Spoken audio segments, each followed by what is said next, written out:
Hello friends, welcome to my YouTube channel. സുശാന്താണ്. എല്ലാവരും സുഖമായിരിക്കുന്നു എന്ന് വിശ്വസിക്കുന്നു. നമ്മൾ വീണ്ടും പുതിയൊരാഴ്ചയിലേക്ക് കടക്കുകയാണ്. കഴിഞ്ഞ ആഴ്ച മാർക്കറ്റ് അവസാനിക്കുന്നത് ഒരു പോസിറ്റീവ് നോട്ടോടു കൂടി തന്നെയാണ്. നിഫ്റ്റി വീക്കിലി ബേസിൽ ഏകദേശം 1.6% നേട്ടത്തോടു കൂടിയാണ് വ്യാപാരം അവസാനിപ്പിച്ചത്. നിഫ്റ്റി ബാങ്കിലും 1.8% നേട്ടമാണ് വീക്കിലി ബേസിൽ ഉണ്ടാക്കിയിരിക്കുന്നത്. മറ്റുള്ള പ്രധാനപ്പെട്ട ഇൻഡെക്സുകളൊക്കെ തന്നെ IT അടക്കമുള്ള ഇൻഡെക്സുകളിൽ നല്ല രീതിയിലുള്ള മുന്നേറ്റം നമുക്ക് കഴിഞ്ഞ ആഴ്ച കാണാൻ സാധിച്ചു. IT ഇൻഡെക്സിൽ മാത്രം ഏകദേശം 4.9% നേട്ടമാണ് ഉണ്ടായത്. Pharma, PSU bank, private sector ബാങ്കുകൾ, അതുപോലെ തന്നെ നിഫ്റ്റി ഓട്ടോയിൽ ചെറിയ കറക്ഷൻ ഉണ്ടായിരുന്നു.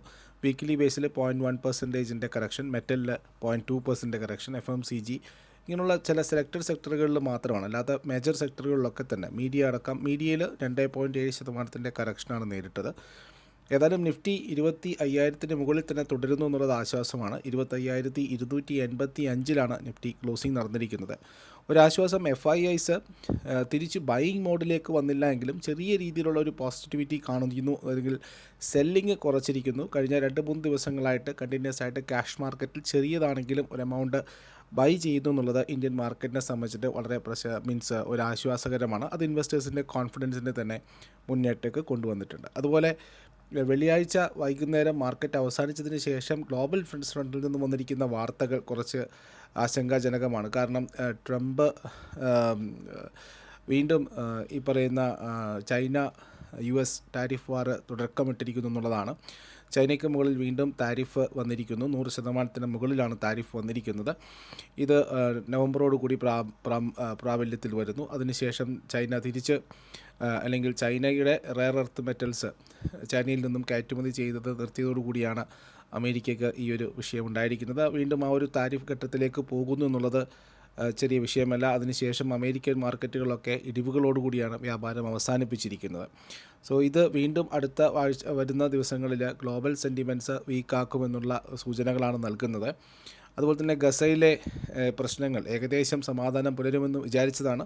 വീണ്ടും ഹമാസിൻ്റെ ഭാഗത്തുനിന്നും പ്രഖ്യാപനങ്ങളും അവിടെ സേനാ വിന്യാസങ്ങളൊക്കെ ഉണ്ടാകുന്നു എന്നുള്ളതാണ് ഇൻ്റർനാഷണൽ മീഡിയാസൊക്കെ റിപ്പോർട്ട് ചെയ്യുന്നത്.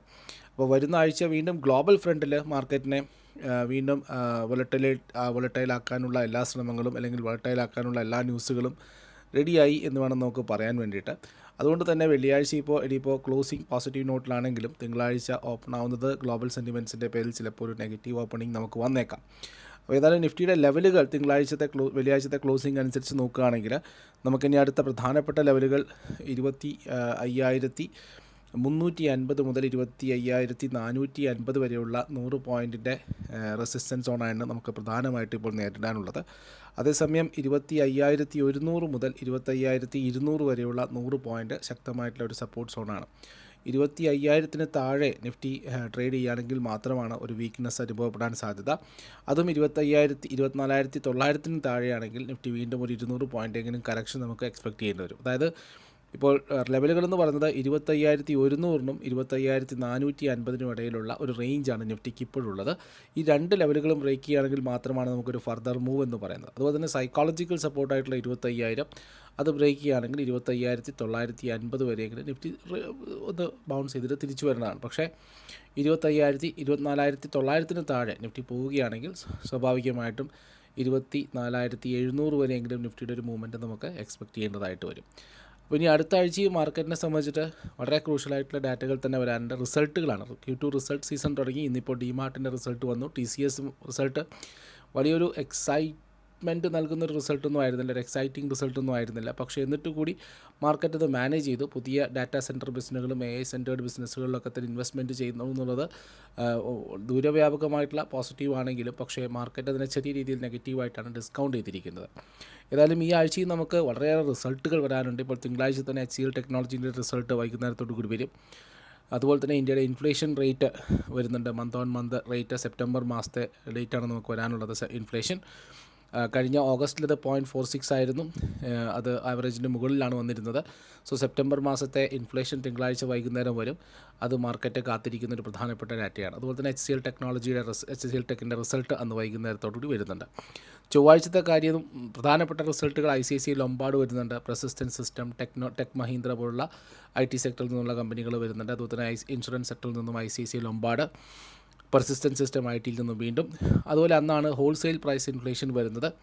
ഇത് സെപ്റ്റംബർ ഫിഗറിലാണ് വരുന്നത്. സെപ്റ്റംബർ മാസത്തെ ഫിഗറാണ് ഹോൾസെയിൽ പ്രൈസ് മാനുഫാക്ചറിങ് ഡാറ്റ വരുന്നത്. ബുധനാഴ്ച നമുക്ക് വീണ്ടും റിസൾട്ടുകൾ തന്നെയാണ് പ്രാമുഖ്യം. അതിന് പുറമെ യു എസ് നിന്നുള്ള ഇൻഫ്ലേഷൻ റേറ്റ്, സെപ്റ്റംബർ മാസത്തെ യു എസിൻ്റെ ഇൻഫ്ലേഷൻ ഡാറ്റ ബുധനാഴ്ച വരുന്നുണ്ട്. അതിന് പുറമെ Angel one, axis bank, heritage food, KEA industries, LNT finance പോലുള്ള കമ്പനികളുടെ റിസൾട്ടും അന്ന് പ്രഖ്യാപിക്കുന്നുണ്ട്. മാർക്കറ്റ് വളരെ ഉറ്റുനോക്കുന്നതാണ് റിസൾട്ട്, പ്ലസ് അവരുടെ കമൻട്രികളാണ്. യൂറോ സോണിൽ നിന്നുള്ള ഇൻഡസ്ട്രിയൽ പ്രൊഡക്ഷൻ ഡാറ്റ, യു എസിൽ നിന്നുള്ള ഇൻഫ്ലേഷൻ സെപ്റ്റംബർ മാസത്തെ 0.4% ഓഗസ്റ്റിൽ ഉണ്ടായിരുന്നത്.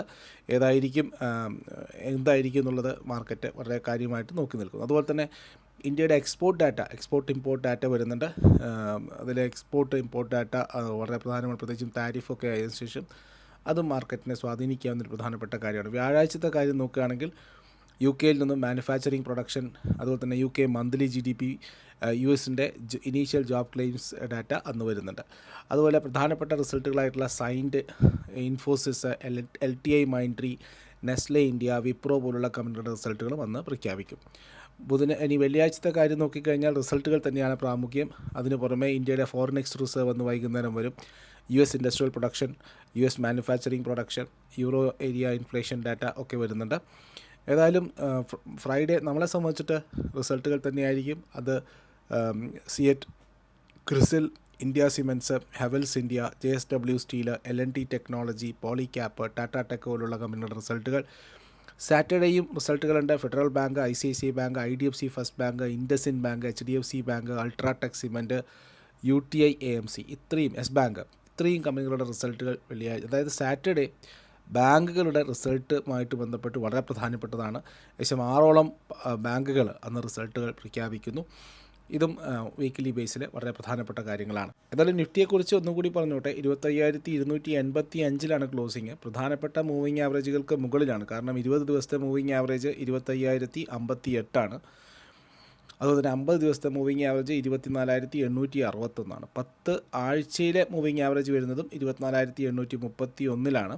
30 ആഴ്ചയിലെ മൂവിങ് ആവറേജ് വരുന്നത് 24,574. അപ്പോൾ പ്രധാനപ്പെട്ട 4 മൂവിങ് ആവറേജുകൾക്ക് മുകളിലാണ് നിഫ്റ്റി ഇപ്പോഴും തുടരുന്നത്. അതുകൊണ്ട് തന്നെ ഒരു ചെറിയ പോസിറ്റീവാണ്. അത്ര വലിയൊരു റാലി അല്ല എങ്കിലും ഒരു ചെറിയ തരത്തിലെങ്കിലും പോസിറ്റീവ് മൂവിലാണ് നിഫ്റ്റി വെള്ളിയാഴ്ച ക്ലോസിംഗ് വന്നിരിക്കുന്നത്. RSIയും 60.99 അതൊരു cross over, MACD line cross ഓവറൊക്കെ കാണിക്കുന്നുണ്ട്. അപ്പോൾ സ്വാഭാവികമായിട്ടും ഒരു ഷോർട്ട് ടേമിൽ പോസിറ്റിവിറ്റി തന്നെയാണ് ഉള്ളത്. പക്ഷേ വെള്ളിയാഴ്ച വൈകുന്നേരം വന്നിരിക്കുന്ന ഡാറ്റ ഈ പറയുന്ന ടാരിഫ് വാറുമായിട്ട് ബന്ധപ്പെട്ട് അത് എത്ര സിവിയർ ആകും എന്നുള്ളതാണ്. പലരും അവകാശപ്പെടുന്നത് ഇന്ത്യക്ക് സ്വാഭാവികമായിട്ടും അനുകൂലമാകും എന്നുള്ള രീതിയിലാണ്. പക്ഷേ റെയർ എർത്ത് മെറ്റൽസ് എന്ന് പറയുന്ന സംഭവം ചൈന പൂർണ്ണമായിട്ടും എക്സ്പോർട്ട് നിർത്തിവെച്ചിരിക്കുകയാണ്. അത് നമ്മളെ സംബന്ധിച്ചിട്ട് EV അതുപോലെ തന്നെ ഓട്ടോമൊബൈൽ സെക്ടറുകളിൽ നെഗറ്റീവ് ഇമ്പാക്റ്റ് ഉണ്ടാകാൻ സാധ്യതയുണ്ട്. അതുപോലെ വീണ്ടും ഗ്ലോബൽ ടെൻഷൻ വളരുന്നു പോകുന്നതാണ്. കാരണം ഹമാസിൻ്റെ ഇഷ്യൂസിൽ അമേരിക്ക ഇടപെട്ടതാണ്. ആ ഒരു എഗ്രിമെൻറ്റ് ഇപ്പോൾ നാളെ അവർ സൈൻ ചെയ്യുന്നില്ല എങ്കിൽ ഏത് തരത്തിലായിരിക്കും US-ൻ്റെ ഭാഗത്തു നിന്നുള്ള റിയാക്ഷൻ എന്നുള്ളതും, വീണ്ടും അവിടെ പ്രശ്നങ്ങൾ വഷളാകുമോ എന്നുള്ളത്, അമേരിക്ക ഇടപെട്ട് ഏതെങ്കിലും തരത്തിൽ പ്രശ്നം വഷളാവുകയാണെങ്കിൽ അത് സ്വാഭാവികമായിട്ടും മിഡിൽ ഈസ്റ്റിലൊരു ടെൻഷൻ വീണ്ടും വർദ്ധിക്കുന്നതിന് കാരണമാകും. അതൊക്കെ തന്നെ കൂട്ടിച്ചേർത്ത് വേണം വായിക്കാൻ. അപ്പോൾ അതുകൊണ്ട് തന്നെ വെള്ളിയാഴ്ചത്തെ ക്ലോസിങ്ങിന് ഇപ്പോൾ ഇവൻറ്റ്ഫുൾ ആയതുകൊണ്ട്, അല്ലെങ്കിൽ ഈവൻറ്റ് ബേസ്ഡ് ആയതുകൊണ്ട് വെള്ളിയാഴ്ചത്തെ ക്ലോസിങ്ങിന് വലിയൊരു റോൾ ഇല്ലാതെ വരും.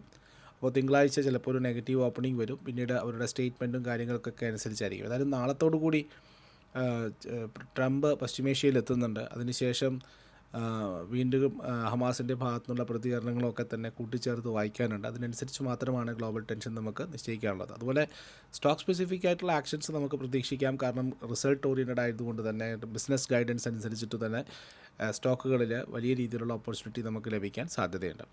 അപ്പോൾ ഏതായാലും ഇതൊക്കെയാണ് ഇൻഡെക്സ് ഔട്ട്ലുക്ക് എന്ന് പറയുന്നത്. ഇനി നമുക്ക് സ്റ്റോക്ക് സ്പെസിഫിക് ആയിട്ടുള്ള കാര്യങ്ങളിലേക്ക് പോകാം. അതിന് മുന്നോടിയായിട്ട് നമ്മുടെ ചാനൽ നിങ്ങൾ ആദ്യമായിട്ടാണ് കാണുന്നതെങ്കിൽ തീർച്ചയായിട്ടും ചാനൽ കണ്ട് ഇഷ്ടമായിട്ടുണ്ടെങ്കിൽ നിങ്ങൾ സബ്സ്ക്രൈബ് ചെയ്യാൻ മറക്കാതിരിക്കുക. അതുപോലെ തന്നെ മാക്സിമം നിങ്ങൾ അറിയുന്നവരിലേക്കും ഈ ചാനൽ എത്തിക്കാൻ നിങ്ങൾ ഒന്ന് ഷെയർ ചെയ്യണമെന്ന് വിനീതമായി അപേക്ഷിക്കുന്നു.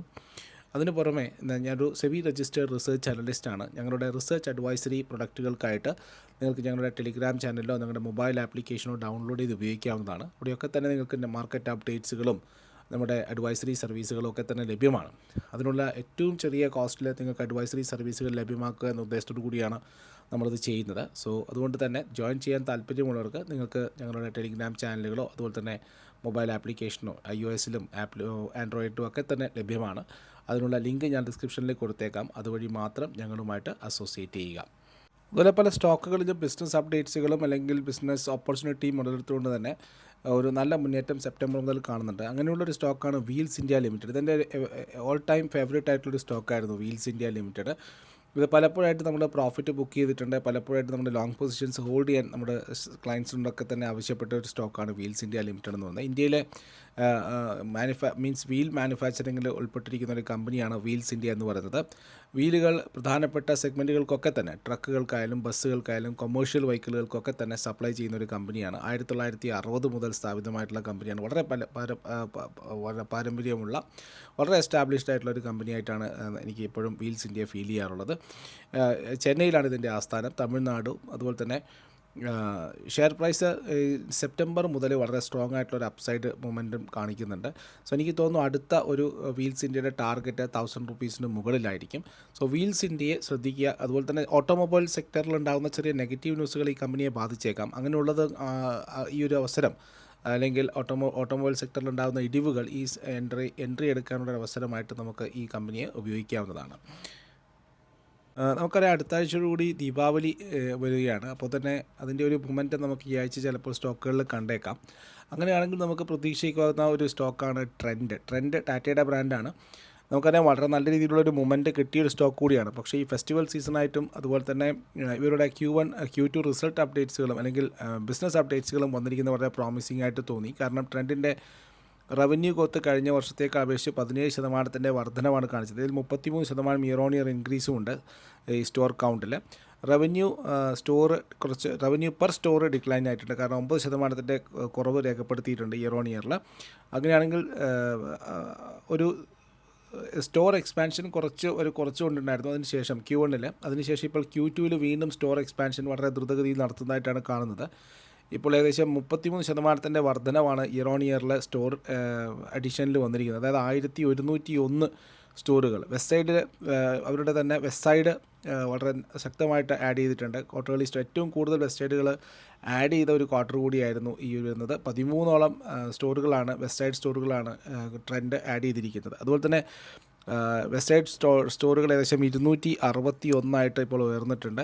15% വർധനമാണ് ഉണ്ടായിരിക്കുന്നത്. സുഡിയോ 40 സ്റ്റോറുകൾ ഓപ്പൺ ചെയ്തിട്ടുണ്ട് സെക്കൻഡ് ക്വാർട്ടറിൽ. 41 കഴിഞ്ഞ വർഷം അത് 32. സോ ഏതായാലും മുഴുവനായിട്ട് ഇപ്പോൾ നമുക്ക് നോക്കുകയാണെങ്കിൽ എനിക്ക് തോന്നുന്നു ട്രെൻഡിൽ ഒരു മൊമെൻറ്റം കിട്ടാൻ സാധ്യതയുണ്ട്. വരുന്ന ദിവസങ്ങളിൽ ട്രെൻഡ് മുന്നേറാനുള്ള സാധ്യതകൾ നമുക്ക് കണക്കാക്കാൻ. അതുപോലെ ജ്വല്ലറി സ്റ്റോക്കുകളിൽ സെൻകോ ഗോൾഡ് ആയാലും സെൻകോ ഗോൾഡിൻ്റെ തേർഡ് ക്വാർട്ടർ എക്സ്പെക്റ്റേഷൻ വളരെ സ്ട്രോങ് ആയിട്ടുള്ളൊരു ക്വാർട്ടർ റിസൾട്ട് എക്സ്പെക്റ്റേഷനാണ് 2026. അതുപോലെ തന്നെ ധൻതേരസും ദിവാലിയും അതുകൊണ്ട് തന്നെ ഗോൾഡ് ജ്വല്ലറി സെഗ്മെൻറ്റുകളിൽ മുന്നേറ്റത്തിനുള്ള സാധ്യതയുണ്ട്. വെഡ്ഡിങ് സീസൺ വരുന്നു. അതിനുശേഷം ഇൻവെൻട്രി വളരെ സ്ട്രാറ്റജിക്കലി അവർ ഫെസ്റ്റിവലും ബ്രൈഡൽ കളക്ഷൻസൊക്കെ ഉള്ളതാണ് ഈ സെൻകോ ഗോൾഡിനൊക്കെ. അതുപോലെ കല്യാൺ ഞാൻ കഴിഞ്ഞ ആഴ്ചയും പറഞ്ഞൊരു സ്റ്റോക്കായിരുന്നു. എനിക്ക് തോന്നുന്നു കല്യാണിൽ ഇപ്പോഴും നമ്മൾ ടാർഗറ്റ് 600 മുകളിൽ 550 to 600 പോകാനുള്ള സാധ്യത ഇനി ഇപ്പോഴും ആ ഒരു ഫോളോ അപ്പ് ബൈങ്ങിന് ഒരു ഫാളിന് ശേഷമുള്ള ഒരു റീബൗണ്ട് നമ്മൾ എടുത്തു. എനിക്ക് തോന്നുന്നു ഒരു 600 വരെയെങ്കിലും പോകാനുള്ള സാധ്യത കല്യാൺ ജ്വല്ലേഴ്സിലുണ്ട്. അവരുടെ ബിസിനസ് ഔട്ട്ലുക്കുകളൊക്കെ തന്നെ second quarter highest same store sales ഗ്രോത്താണ് രേഖപ്പെടുത്തുന്നത്. 16% ആയിരുന്നു. അതുപോലെ തന്നെ Q1-ൽ 23% ഗ്രോത്ത് കാണിച്ചു. കമ്പനി പുതിയ 15 കല്യാൺ സ്റ്റോറുകൾ ഓപ്പൺ ചെയ്തിട്ടുണ്ട്. സോ ആ ഒരു മൊത്തം സെക്ടർ ഗോൾഡ് ജ്വല്ലറി സെഗ്മെൻറ്റിൽ അതിപ്പോൾ സെൻകോ ഗോൾഡ് അതുപോലെ തന്നെ കല്യാൺ ജ്വല്ലേഴ്സ് PN ഗാഡ്ഗിൽ ഇവരൊക്കെ തന്നെ ബിസിനസ് അപ്ഡേറ്റ്സ് വളരെ സ്ട്രോങ് ആയിട്ട് തോന്നി. അപ്പോൾ എനിക്ക് തോന്നുന്നു PN ഗാഡ്ഗിലും ഒരു 750-800 ലെവലിലൊക്കെ പോകാൻ താല്പര്യമുള്ള അല്ലെങ്കിൽ സാധ്യതയുള്ളൊരു സ്റ്റോക്കായിട്ടാണ് ഉള്ളത്. അപ്പം അവരുടെ ടെക്നിക്കൽ നിങ്ങളുടെ നോളജുകൾക്കനുസരിച്ചിട്ട് ഈ സ്റ്റോക്കുകളിലൊക്കെ തന്നെ ചെറിയ രീതിയിലുള്ള ഇൻവെസ്റ്റ്മെൻറ്റ് നടത്താവുന്നത്. അതുപോലെ തന്നെയാണ് ചെറിയ ബാങ്കിങ് സ്റ്റോക്കുകളിലും വലിയ രീതിയിലുള്ള മുന്നേറ്റം. നമുക്ക് അറിയാം യെസ് ബാങ്കൊക്കെ ഞാൻ ആവർത്തിച്ച് പലപ്പോഴായിട്ട് നമ്മുടെ വീക്ക്ലി പോഡ്കാസ്റ്റിലൊക്കെ പറഞ്ഞതാണ്. നമ്മുടെ എൻ്റെ സ്വിംഗീസ് കിങ്ങിൻ്റെ മെമ്പേഴ്സിന് ഞാൻ കഴിഞ്ഞ സെപ്റ്റംബറിലാണ് ഓവർ വെയ്റ്റ് ബൈയിങ് യെസ് ബാങ്കിൽ കൊടുത്തിരിക്കുന്നത്. യെസ് ബാങ്കിൽ വളരെ നല്ല റിട്ടേൺ ഇപ്പോൾ 24 രൂപയ്ക്ക് മുകളിൽ വരികയുണ്ടായി. എനിക്ക് തോന്നുന്നു 24 to 26, 27 ലെവലിലേക്കൊക്കെ പോകാൻ സാധ്യതയുണ്ട് യെസ് ബാങ്കിനെ സംബന്ധിച്ചിട്ട്. അടുത്ത ശനിയാഴ്ച റിസൾട്ട് കൂടി വരുന്നുണ്ട്. അതുപോലെ സാധ്യതയുള്ള മറ്റൊരു സ്റ്റോക്കാണ് IDFC ഫസ്റ്റ് ബാങ്ക്. ഞാൻ കഴിഞ്ഞ വർഷമൊക്കെ ആവർത്തിച്ച് പറഞ്ഞ സ്റ്റോക്കായിരുന്നു. അതിനുശേഷം ഒരു കറക്ഷനിലേക്ക് പോയി. പക്ഷേ ഇപ്പോഴും എനിക്ക് തോന്നുന്നു IDFC ഫസ്റ്റ് ബാങ്കിൻ്റെ അസറ്റ് ക്വാളിറ്റിയും കാര്യങ്ങളൊക്കെ തന്നെ ഇമ്പ്രൂവ് ആയി വരുന്നുണ്ട്. അപ്പോൾ സ്വാഭാവികമായിട്ടും സ്മോൾ ബാങ്കുകൾ, അതിപ്പോൾ യൂക്കോ ബാങ്ക്, അതുപോലെ തന്നെ ബാങ്ക് ഓഫ് മഹാരാഷ്ട്ര, ഈ പറയുന്ന യെസ് ബാങ്ക്, ഇങ്ങനെയുള്ള സ്റ്റോക്കുകളിലൊക്കെ തന്നെ ഓപ്പർച്യൂണിറ്റി ഉണ്ട് എന്നുള്ളതാണ്. അതുപോലെ മഹീന്ദ്ര ആൻഡ് മഹീന്ദ്രയുടെ ഭാഗത്ത് വന്നിരിക്കുന്നത് അവരുടെ ബൊലേറോയുടെ പ്രൊഡക്ഷൻ കപ്പാസിറ്റി ഏകദേശം 9,000 യൂണിറ്റ്സ് പെർ മന്ത് ആക്കിയിട്ട് കൂട്ടിയിരിക്കുന്നു. അതുപോലെ തന്നെ കമ്പനി അവരുടെ അവരുടെ പ്രൈസ് കുറച്ചിരിക്കുന്നു ബൊലേറോ റേഞ്ചിൻ്റെയൊക്കെ. എൻറ്റിയർ പോർട്ട്ഫോളിയോ ഏകദേശം 10 ലക്ഷത്തിന് താഴെ ഷോറൂം പൈസയാക്കിയിട്ടാണ് വെച്ചിരിക്കുന്നത്. ഗുഡ് സർവീസ് GSTയുടെ ടാക്സ് കട്ട് 2.0 അതും ഇതിൻ്റെ ഒരു ഇഫക്റ്റ് വന്നിരിക്കുന്നു. അത് പ്രൈസിൽ ഇഫക്റ്റ് വരുത്താൻ സാധ്യതയുണ്ട്. അപ്പോൾ അത് മൊത്തമായിട്ട് കസ്റ്റമേഴ്സിന് പാസ് ഓൺ ചെയ്യുന്ന രീതിയിലാണ് മഹീന്ദ്ര പ്രൈസിങ് നടത്തിയിരിക്കുന്നത്. അതായത് entry level variant Bolero B4 ഏകദേശം 80,000 രൂപയുടെ കുറവ് വരുന്നുണ്ട്. അതുപോലെ തന്നെ ബൊലേറോ നിയോ N4 അതിന് ഏകദേശം 43,000 റുപ്പീസിൻ്റെ കുറവ് വരുന്നതെന്നാണ് കമ്പനി അവകാശപ്പെടുന്നത്. B6 ഏറ്റവും ടോപ്പ് മോഡലായിട്ടുള്ള B6 ബൊലേറോ ഏകദേശം N10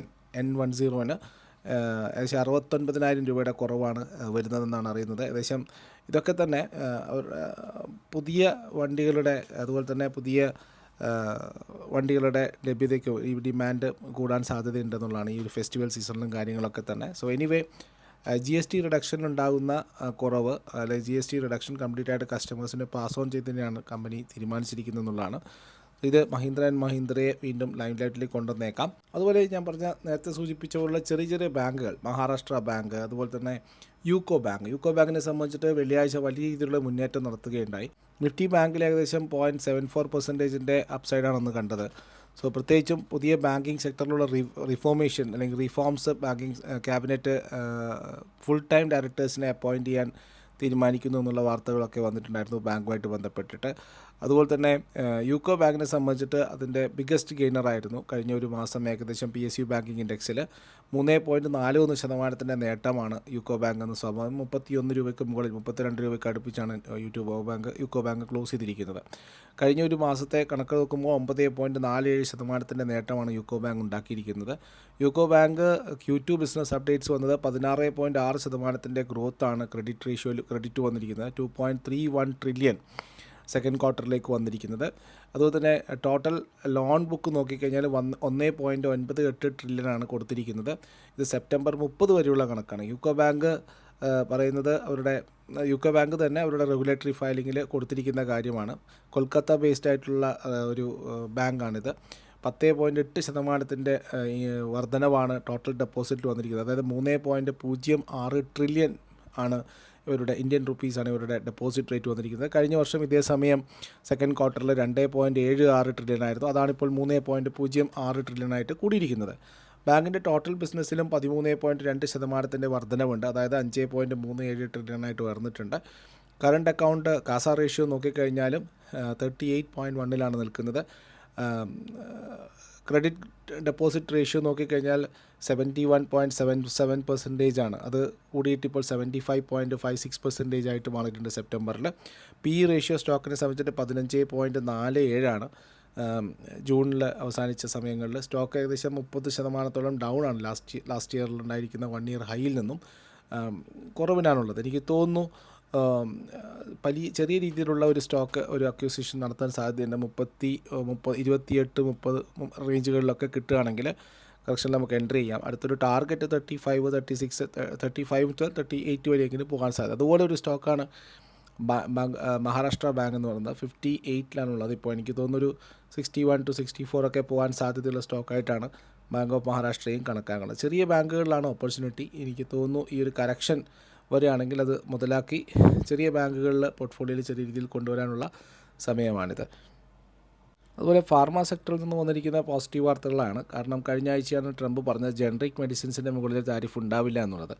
അതുപോലെ കഴിഞ്ഞ ആഴ്ച CDMO കമ്പനികൾ, contract development and manufacturing organisation CDMOകളെ സംബന്ധിച്ചിട്ട് അതായത് യു എസ് സെനറ്റ് ഏകദേശം Biosecure act Biosecure act pass ചെയ്തിട്ടുണ്ട്. ഇതിൻ്റെ national defence authorisation act NDAA 77 വോട്ട്സിനാണ് ഇത് പാസ്സായിരിക്കുന്നത്.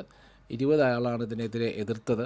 ഈ ഒരു കാര്യങ്ങളനുസരിച്ച് നോക്കുകയാണെങ്കിൽ ഇന്ത്യ ആണ് ഏറ്റവും വലിയ USFDA അപ്രൂവൽ അമേരിക്കയ്ക്ക് പുറത്തുള്ള ഒരു പ്ലാന്റ് എന്ന് പറയുന്നത്. അമേരിക്കയ്ക്ക് പുറത്തുള്ള USFDA ആയിട്ടുള്ള അപ്രൂവ് ചെയ്തിട്ടുള്ള ഏറ്റവും കൂടുതൽ മരുന്ന് ഫാക്ടറികളുള്ളത് ഇന്ത്യയിലാണ്. സോ അതിൻ്റെ ഒരു ബെനിഫിഷ്യറി എനിക്ക് തോന്നുന്നു ഇന്ത്യൻ മാർക്കറ്റിൽ ഡിവിസ് ലാബിനായിരിക്കും കിട്ടാൻ സാധ്യത. സോ എനിക്ക് തോന്നുന്നു വരുന്ന ദിവസങ്ങളിൽ ഡിവിസ് ലാബ് പോർട്ട്ഫോളിയോ സ്റ്റോക്കായിട്ട് നമുക്ക് മേടിച്ച് വെക്കാം. അടുത്തൊരു ടാർഗറ്റ് ഡിവിസ് ലാബിന് 7200 മുതൽ 7300 വരെ ആവാനുള്ള സാധ്യതയാണ് കാണുന്നത്.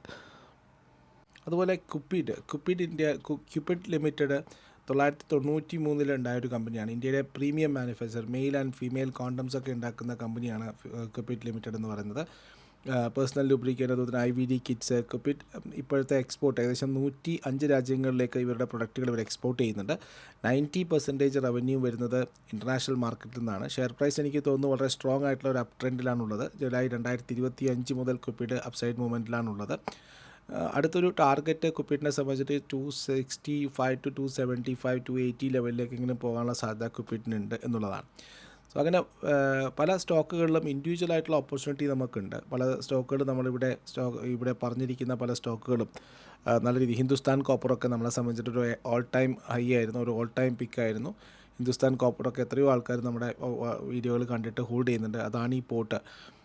ഇപ്പോൾ വന്നിരിക്കുന്ന വാർത്ത അമേരിക്കയും അതുപോലെ തന്നെ ചൈനയും അങ്ങോട്ടും ഇങ്ങോട്ടും പോർട്ട് ഫീസൊക്കെ ഉയർത്തിയിട്ടുണ്ട്. അതായത് അമേരിക്കൻ ഷിപ്പുകൾക്ക് ചൈനയിലും പോർട്ട് ഫീ ഉയർത്തി, ചൈനീസ് കപ്പലുകൾക്ക് അമേരിക്കൻ തീരങ്ങളിലും അമേരിക്കൻ പോർട്ടിലും ഫീസൊക്കെ ഉയർത്തിയിട്ടുണ്ട്. ഏതായാലും ഈ ഒരു താരിഫ് വർദ്ധിപ്പിക്കുകയാണെങ്കിലും അവസാനമായി ഇന്ത്യക്കൊരു ബെനിഫിറ്റ് കിട്ടാനുള്ള സാധ്യതകളൊക്കെ ഉണ്ട്. പക്ഷേ ഒരു ഷോർട്ട് ടേമിൽ ഇതൊരു നെഗറ്റീവായിട്ട് എടുക്കാനുള്ള സാധ്യതകളാണ് ഇപ്പോഴുള്ളത്.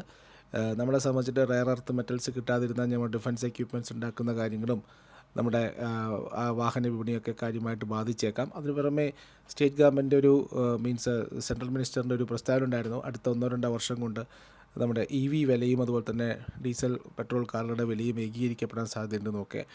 സോ ഏതൊക്കെയാലും വരുന്ന ദിവസങ്ങളിൽ സ്റ്റോക്ക് സ്പെസിഫിക് ആയിട്ടുള്ള ആക്ഷൻസിനായിരിക്കും കൂടുതൽ പ്രാധാന്യം കൊടുക്കേണ്ടത്. അതുപോലെ നമ്മുടെ DIS വാങ്ങിക്കൂട്ടുന്നുണ്ട്. DIS കണ്ടിന്യൂസ് ആയിട്ട് വാങ്ങൽ മോഡൽ തന്നെയാണ്. അതേസമയം FIIs കണ്ടിന്യൂസ് ആയിട്ട് സെല്ലിംഗ് മോഡലായിരുന്നു. ചെറിയൊരു മാറ്റം വന്നു എന്ന് മാത്രമേ ഉള്ളൂ. അവരുടെ പൈസ ഇപ്പോഴും തിരിച്ചു വന്നിട്ടില്ല.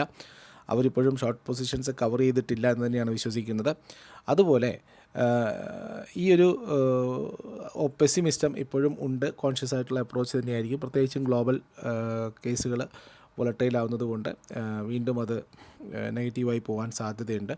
സോ ഇൻവെസ്റ്റേഴ്സ് സൂക്ഷിക്കുക എന്ന് മാത്രമാണ് ഇപ്പോഴും പറയാനുള്ളത്. പിന്നെ ഈ ഒരു ആഴ്ചയിൽ നമുക്കൊരു പ്രധാനപ്പെട്ട സജഷനിലേക്ക് പോകാം. ഈ ഒരു stock TARIL transformers and rectifiers India limited എന്ന് പറയുന്ന ടാരിൽ എന്ന് പറയുന്ന സ്റ്റോക്കാണ്. അപ്പോൾ ഇതിൻ്റെ Q1 റിസൾട്ട് വളരെ സ്ട്രോങ് ആയിരുന്നു. നമ്മളിതിൽ ഓൾറെഡി എൻട്രി ചെയ്തിട്ടുണ്ട്, അതിന് പ്രോഫിറ്റ് ബുക്ക് ചെയ്തിട്ടുണ്ട്. വീണ്ടും ഈ സ്റ്റോക്ക് ഫണ്ടമെൻ്റലി സ്ട്രോങ് ആയതുകൊണ്ട് തന്നെയാണ് നിങ്ങളുടെ മുന്നിലേക്ക് സജസ്റ്റ് ചെയ്യുന്നത്. ഈ കമ്പനി എന്ന് പറയുന്നത് ഇന്ത്യയിലെ രണ്ടാമത്തെ ഏറ്റവും വലിയ ട്രാൻസ്ഫോമർ മേക്കറാണ്. ഏകദേശം ഇപ്പോൾ അടുത്താണ് 665 കോടി രൂപയുടെ ഓർഡർ ബുക്ക് ഇവർക്ക് Q1 മാത്രം കിട്ടിയിരിക്കുന്നത്. ഇതിൽ അൺഎക്സിക്യൂട്ടഡ് ഓർഡർ ബുക്ക് ഏകദേശം 5246 കോടി രൂപയുടെ ഓർഡർ ബുക്ക് ഇപ്പോഴും അതായത് കഴിയാതെ പെൻഡിങ് ആയിട്ട് കിടപ്പുണ്ട്. ഇത് ജൂൺ 30 മുതലുള്ള കണക്കാണ്. അത് അടുത്ത ഒരു 15 മുതൽ 18 മാസം വരെ ഉള്ള സമയത്ത് എക്സിക്യൂട്ട് ചെയ്യേണ്ട ഓർഡറുകളാണ് ഈ 5246 കോടി രൂപ എന്ന് പറയുന്നത്. അപ്പോൾ ഓരോ ക്വാർട്ടറുകൾ കൂടുന്തോറും അവർക്ക് നല്ല രീതിയിലുള്ള ഓർഡർ ബുക്കുകൾ കിട്ടുന്നു.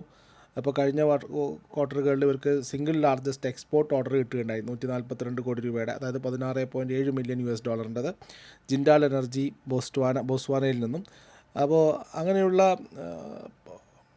ഏകദേശം 18,000 കോടി രൂപയുടെ എൻക്വയറിയും കാര്യങ്ങളൊക്കെ ഉണ്ടെന്നാണ് ഇപ്പോൾ കമ്പനി അവകാശപ്പെടുന്നത്. എനിക്ക് തോന്നുന്നു transformers and rectifiers limited Q2 റിസൾട്ടും വളരെ സ്ട്രോങ് ആവാൻ സാധ്യതയുണ്ട്. കമ്പനി ഏകദേശം 2026 എക്സ്പെക്റ്റേഷൻ പറഞ്ഞിരിക്കുന്നത് 3500 കോടി രൂപയുടെ റവന്യൂ വരുമെന്നാണ്. അങ്ങനെയാണെങ്കിൽ 72% ഗ്രോത്ത് ആയിരിക്കും റവന്യൂവിൽ, അതായത് സെയിൽസിൽ വരാൻ സാധ്യത. അവർ കൂടുതലായിട്ടും ഹൈ മാർജിൻ ബിസിനസ്സുകളിലാണ് കോൺസെൻട്രേറ്റ് ചെയ്യുന്നത്. 2026 എക്സ്പെക്റ്റേഷൻ ഓർഡർ ബുക്ക് ഏകദേശം 5000 to 7,500 കോടിയിൽ നിന്നും 8,000 കോടി രൂപയിലേക്കെങ്കിലും എത്താൻ സാധ്യതയുണ്ടെന്നാണ്. പക്ഷേ ഓപ്പറേറ്റിംഗ് മാർജിൻ ഗൈഡൻസ് 17 മുതൽ 18% തന്നെ നിലനിർത്തിയിരിക്കുകയാണ്. കമ്പനി എക്സ്പാൻഡിങ് കപ്പാസിറ്റി ഏകദേശം 65% കംപ്ലീറ്റ് ആയി. മാർച്ച് 26 ആകുമ്പോഴേക്കും കംപ്ലീറ്റ് ആകുമെന്നാണ് കമ്പനി അവകാശപ്പെടുന്നത്. 550 കോടി രൂപയുടെ ക്യാപെക്സ് കമ്പനി പ്ലാൻ ചെയ്തിട്ടുണ്ട്. 22,000 MVA ന്യൂ കപ്പാസിറ്റിയുള്ള കൺസ്ട്രക്ഷൻ അവർ മോറിയൽ ഫെസിലിറ്റിയിൽ ആരംഭിച്ചു കഴിഞ്ഞു. 15,000 MVA എന്താ പറയുക മെഗാവാട്ടായിരിക്കാം likely to be operational by March 2026 എന്നാണ് പറയുന്നത്. ഇവരുടെ ബാക്ക്വേർഡ് ഇൻ്റഗ്രേഷനും കൃത്യമായി നടക്കുന്നുണ്ട്. കാരണം കപ്പാസിറ്റി എക്സ്പാൻഷൻ നടക്കുന്നു. സ്വിഗ്ഗോ പ്രോസസ്സിംഗ് യൂണിറ്റ് അതുപോലെ തന്നെ 100% സെൽഫ് റിലയൻസ് ആണ് 2027 ഫസ്റ്റ് ക്വാർട്ടറോടുകൂടി പറയുന്നത്. 15% ഇപ്പോഴുണ്ട് സെൽഫ് റിലയൻ്റ് ആണ്. പുതിയ CEO അവരുടെ റോ മെറ്റീരിയൽ കോസ്റ്റും കാര്യങ്ങളൊക്കെ ആയിട്ട് ബന്ധപ്പെട്ടിട്ട് പ്രൊക്വയർമെൻറ്റ് പോളിസിയൊക്കെ തന്നെ അമെൻഡ് ചെയ്തിട്ടുണ്ട്. സോ എനിക്ക് തോന്നുന്നു ഇതൊക്കെ തന്നെ മാർജിൻ വീണ്ടും ഇമ്പ്രൂവ് ചെയ്യാൻ സാധ്യതയുണ്ട്. 2028 എസ്റ്റിമേഷൻ നോക്കിക്കഴിഞ്ഞാൽ 8,000 കോടി രൂപയുടെ കണക്കുകളാണ് പറയുന്നത്. CAGR ഗ്രോത്ത് 58% ആയിരിക്കും അടുത്ത 3 വർഷത്തെ ഗ്രോത്ത് എന്നൊക്കെ പറയുന്നുണ്ട്. എക്സ്പോർട്ട് ഷെയർ ഇപ്പോൾ വെറും 10% കാരണം ഡൊമസ്റ്റിക് മാർക്കറ്റ് തന്നെയാണ് കോൺസെൻട്രേറ്റ് ചെയ്യുന്നത്. അതുകൊണ്ട് തന്നെ ഗ്ലോബൽ ഉണ്ടാകുന്ന ടെൻഷൻസ് ഈ കമ്പനിയെ റവന്യൂയെ ബാധിക്കാൻ സാധ്യതയില്ല. US നിന്നും 0 റവന്യൂ ആണ്. US ഇവർക്ക് ബിസിനസ്സുകളേ ഇല്ല. സ്റ്റോക്ക് ഇപ്പോഴും 32.3 ട്രേഡ് ചെയ്യുന്നത്. 2026 EPS ഏകദേശം 15 രൂപ എക്സ്പെക്റ്റ് ചെയ്യുന്നു. അങ്ങനെയാണെങ്കിൽ ഇപ്പോഴത്തെ പ്രൈസിങ് വളരെ അട്രാക്റ്റീവാണ്. പ്രത്യേകിച്ചും double digit net margin 24% return on equity, അതുപോലെ തന്നെ ക്യാഷ് റിച്ച് ആയിട്ടുള്ള ബാലൻസ് ഷീറ്റ് 127 കോടി രൂപ ക്യാഷ് സർപ്ലസ് ആയിട്ട് കിടക്കുന്നു. എനിക്ക് തോന്നുന്നു transformers and rectifiers India limited TARIL എന്ന് പറയുന്ന കമ്പനി അടുത്തൊരു ടാർഗറ്റ് ആയിട്ടുള്ള 530-550 റേഞ്ചിലേക്ക് പോകാൻ സാധ്യതയുള്ളൊരു സ്റ്റോക്ക് ആയിട്ടാണ്. ഫണ്ടമെൻ്റലി സ്ട്രോങ് ആണ്. നിങ്ങൾക്ക് കുറച്ച് കാത്തിരിക്കാൻ നിങ്ങൾക്ക് ക്ഷമയുണ്ടെങ്കിൽ എനിക്ക് തോന്നി ഈ സ്റ്റോക്കിൽ ഈ ടാർഗറ്റ് കിട്ടാൻ സാധ്യതയുണ്ടെന്നുള്ളതാണ്. അപ്പോൾ അതുപോലെ തന്നെ എല്ലാവരും അവരവരുടെ റിസ്ക് പ്രൊഫൈലിനനുസരിച്ചിട്ടുള്ള ഈ പറയുന്ന സ്റ്റോപ്പ് ലോസ് കൂടി കാണണം. നമ്മൾ പല സ്റ്റോക്കുകളും ഇന്നത്തെ ഈ ഒരു വീക്കിലി പോഡ്കാസ്റ്റിൽ നമ്മൾ സംസാരിച്ചിട്ടുണ്ട്. ഇതിൽ പലതും എനിക്ക് പേഴ്സണലായിട്ടുള്ള ഇൻവെസ്റ്റ്മെൻറ്റ് എന്ന് പറയുന്നത് ഇതിൽ യെസ് ബാങ്കിലുണ്ട്. എൻ്റെ പേഴ്സണൽ പോർട്ട്ഫോളിയോയിലുള്ള സ്റ്റോക്കാണ് യെസ് ബാങ്ക്. വളരെ ചെറിയ വിലയിൽ തന്നെ 12-13 രൂപ മുതൽ ശക്തമായിട്ട് ഞാൻ വാങ്ങിയ ഓഹരിയായിരുന്നു യെസ് ബാങ്ക്. യെസ് ബാങ്ക് എൻ്റെ പേഴ്സണൽ പോർട്ട്ഫോളിയോ വരുന്നതാണ്. മറ്റു പല സ്റ്റോക്കുകളും നമ്മുടെ സ്വിംഗ് ഈസ് കിങ് എന്ന് പറയുന്ന പല എൻ്റെ പേഴ്സണൽ ഗ്രൂപ്പുകളിലും അതുപോലെ തന്നെ മാർക്കറ്റ് മാഗ്നറ്റിൻ്റെ ഒഫീഷ്യൽ ചാനലുകളിലൊക്കെ തന്നെ ഞാൻ ഡിസ്കസ് ചെയ്ത സ്റ്റോക്കുകളാണ്.